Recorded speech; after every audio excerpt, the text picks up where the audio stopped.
Pakinggan natin ang pagbasa sa salita ng Diyos. Pagbasa mula sa unang liham ni Apostol San Pablo sa mga Korinto. Ngayon, kung pinangangalan namin si Kristo'y muling nabuhay, bakit sinasabi ng ilan sa inyo na hindi na bubuhayin muli ang mga patay? Kung totoo yan, lilitaw na hindi muling binuhay si Kristo. At kung si Kristo ay hindi muling binuhay, walang kabuluhan ang aming pangangaral at walang katuturan ang inyong pananampalataya. Kung ganon, lilitaw na kami mga sinungaling na saksi ng Diyos dahil pinatotohanan namin na muling nabuhay ng Diyos si Kristo, ngunit hindi naman pala. Kung talagang walang muling pagkabuhay ng mga patay. Kung hindi muling binubuhay ang mga patay, hindi rin muling binuhay si Kristo. At kung hindi muling binuhay si Kristo, ay mananatili sa inyong mga kasalanan at walang katuturan ang inyong pananampalataya. Hindi lamang yan. Lilitaw pa na ang lahat ng mga namatay na sumasampalataya kay Kristo ay napahamak. Kung ang pag-asa natin kay Kristo ay para lamang sa buhay na ito, tayo na ang pinakawawa sa lahat ng tao. Ngunit sa katunayan, si Kristo ay muling binuhay at ito ay katibayan na muling ang bubuhayin ang mga patay. Kung paanong dumating ang kamatayan sa pamamagitan ng isang tao, gayon din naman dumating ang muling pagkabuhay sa pamamagitan ng isang tao. Sapagkat kung paano mamamatay ang lahat dahil sa kanilang kaugnayan kay Adan, gayon naman mabubuhay ang lahat dahil sa kanilang kaugnayan kay Kristo. Ngunit ang bawat isa ay may kanya-kanyang takdang panahon. Si Kristo ang pinakuna sa lahat, pagkatapos ang mga kay Kristo sa panahon ng pagparito niya.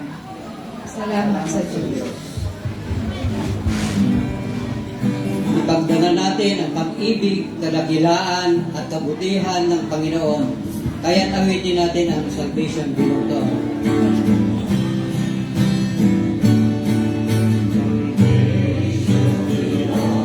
You are God, who sits upon the throne,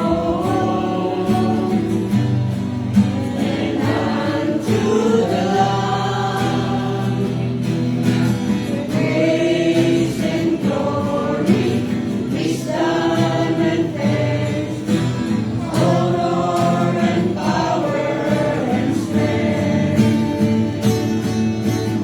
Be to our God forever and ever. Be to our God forever and ever. Be to our God forever and ever. Amen.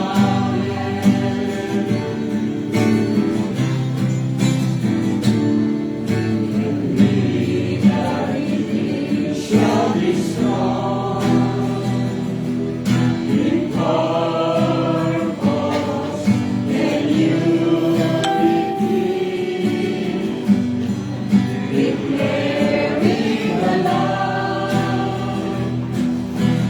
praise and glory, wisdom and thanks, honor and power and strength. Be to our God forever and ever. Be to our God forever and ever. Be to our God forever and ever.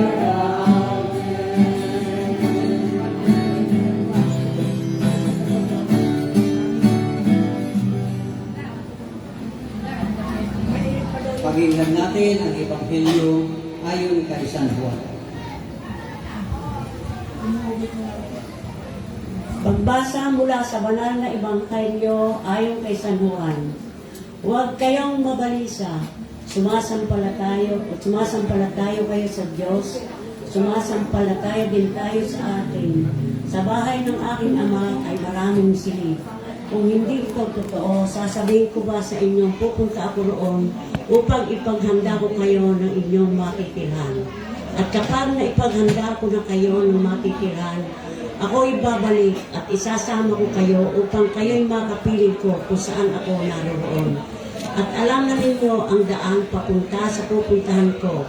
Sinabi sa kanya ni Tomas, Panginoon, hindi po namin alam kung saan kayo pupunta. Paano namin malalaman ang daan? Sumagot si Jesus, ako ang daan, katotohanan at ang buhay. Walang makakapunta sa Ama kundi sa pamamagitan ko. Kawiin nawa ang Ebanghelyo, ang mga kasalanan ng yumaong si Cirileno at makamtan niya ang buhay na walang hanggan. Awitin po natin ang Enter King.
Manalangin tayo para sa kaluluwa ng yumaong sa bawat panalangin ng ating itutugon ay Panginoon, pagkalubang mo nawa na walang hanggang buhay at kapayapaan ng yumaong si Cirileno. O Diyos, Panginoon at Ama namin, nilikha mo kami upang makihati sa iyong kalikasan sa daigdig at pagkatapos makasama mo ang iyong walang hanggang kalawalhatian sa langit.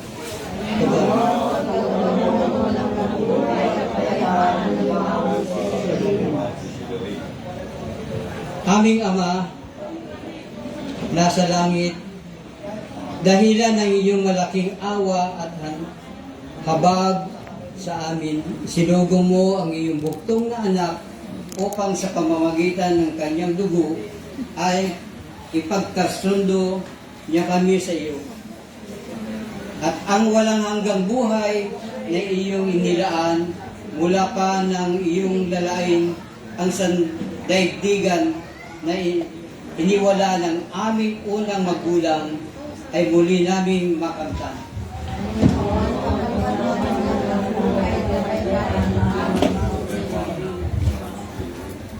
Panginoon naming Jesucristo, sa laki ng iyong pag-ibig sa amin, ihinandog mo ang iyong buhay upang sa kamatayan mo ay kasama mong malibing ang aming kasalanan at sa iyong muling pagkabuhay ay makabangon kaming makasama mo sa daang patungo sa iyong kaharian.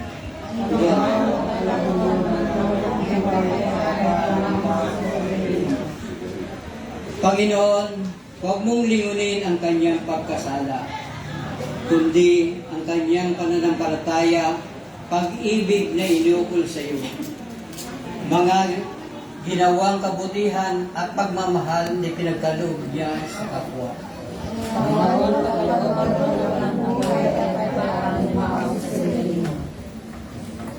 Panginoon Jesucristo, na namatay sa krus dahil sa pag-ibig sa amin, idinadalangin namin sa iyo na kahabagan at patawarin mo siya sa kanyang pagkasala.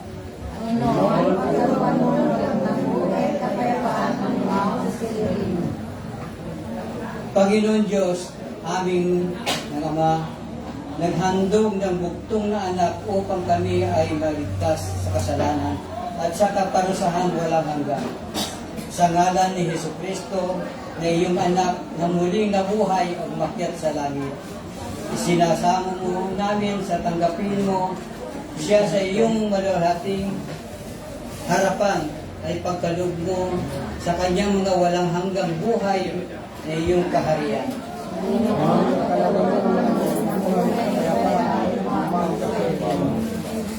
Awitin po natin ang God is great.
Panalangin para sa mga kamag-anak at nagdadalamhati sa mga.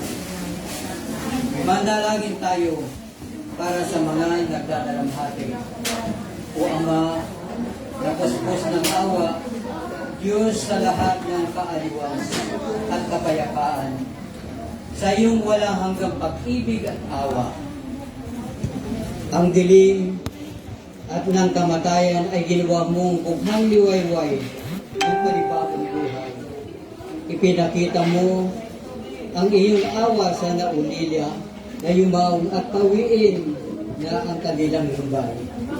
Ikaw nawa ang magdulot sa kanila ng lakas ng loob at pananampalataya at tumugon sa kanilang mga panalangin. Ang kamatayan ay nalupig ng anak mong si Jesucristo. Sa aming Panginoon, siya'y namatay dahil sa aming kasalanan upang ibalik sa amin ang muling pagkabuhay. Ipagkaloob mong matanggap kami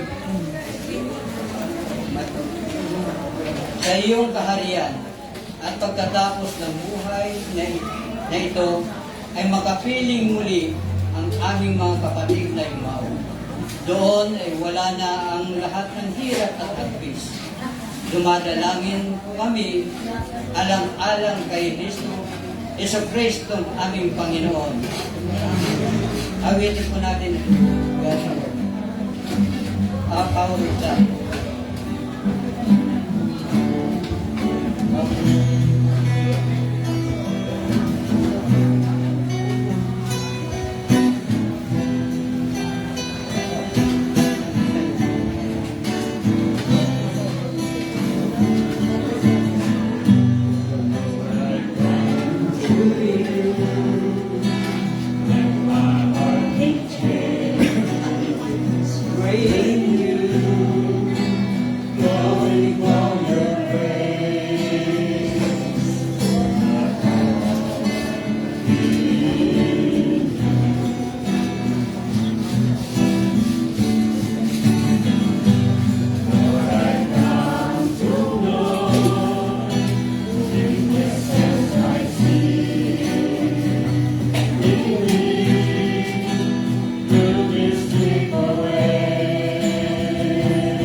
Mga kapatid, dasalin po natin ang Ama namin ay tinuro po sa atin.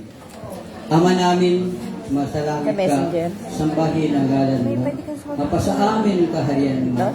Sundin ang loob mo dito sa lupa. Saan daw ililibing? Bigyan mo kami ng aming kakanin sa araw-araw. At tawarin mo kami sa aming mga sala. Para lang papatawad namin sa nagkakasala sa amin. Adi doon Huwag lalabas mo yun. kami ipahintulot sa ito, ihadya mo kami. Anong tanong niya? Saan daw po ang libing? Aba, Ginoong Maria, nagpupupunang ng grasya, ang Panginoon Diyos ay sumasayo. Bukod kang pinagpala sa babaeng lahat, pinagpala ang anak mo sa Santa Maria, Ina ng Diyos, panalangin mo kami mga kasalanan, ngayon kami mamamatay. Lalahati sa Ama, sa Anak ng Espiritu Santo, papares ng unang-unang ngayon kayo magpasawalan mo. Sa ngalan ng Ama, na Anak ng Espiritu Santo, Amen. Ang Corpus Christi po ay nakikidalamhati po sa pagyaon ni Brother Severino. Hindi magandang gabi.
Patay